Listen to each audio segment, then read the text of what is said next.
आमा दर्शन मैले भने तिनीहरूको आमा नै फेरिसक्यो। केही फरक पर्दैन, आमा फेरिँदैन बालनको श्रीमतीलाई आमा भनौँ। हो र।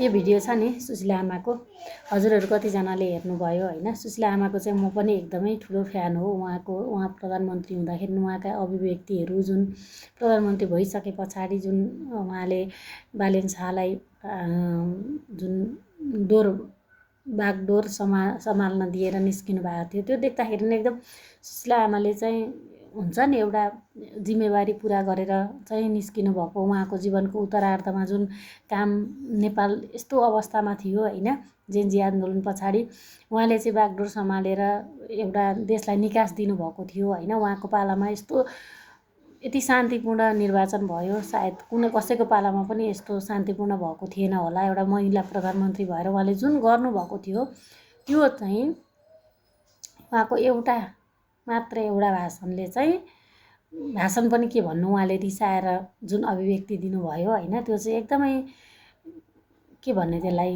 उहाँको त्यो व्यक्तित्वलाई नै एकदमै खराब बनाइदियो के। जुन आदर्श हामी उहाँलाई जुन मान्थ्यौँ, त्यो चाहिँ उहाँको त्यो एउटा अभिव्यक्तिले चाहिँ एकदम उहाँ कस्तो खालको मान्छे हो त होला। राजनीतिक भागभन्डा केही थियो होला, उहाँले भनेअनुसार केही पाउनु भएन होला होइन। तर पनि सार्वजनिक रूपमा बालेन शाहको श्रीमतीलाई आमा भनेर अभिव्यक्ति दिन उहाँले कसरी सक्नुभयो होइन। उहाँलाई कत्रो रिस उठेको थियो।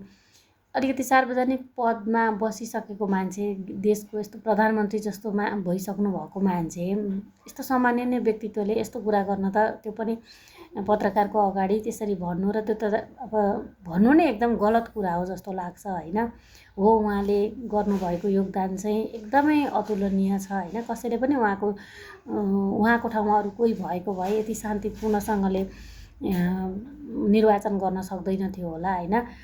उहाँका यति गुण हुँदै पनि उहाँको त्यो वचनले चाहिँ उहाँले गर्नुभएको अहिलेसम्मको कामलाई चाहिँ अब जनताले यसरी उहाँलाई चाहिँ नराम्रो देखे होइन।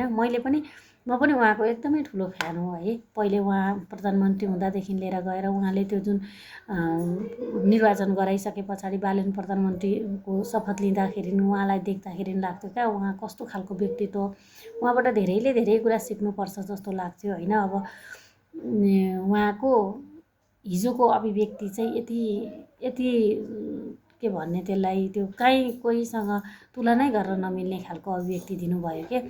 अब सबिना काफ्लेलाई आमा भन्नको उहाँलाई त एउटा आमा मनदेखि मानेको हो नि त होइन। सबै जति नेपाललाई यस्तो अवस्थामा भएको नेपाललाई एउटा ट्र्याकमा ल्याइदिनु भयो भनेर सबैले आमा मानेको हो नि त उहाँलाई त। तर उहाँले चाहिँ अब होला उहाँका पनि केही माग थिए होला नि, सम्भवतः मलाई उहाँको माग पुरा भएन जस्तो लाग्यो। उहाँको जुन त्यो आक्रोश देख्दाखेरि होइन।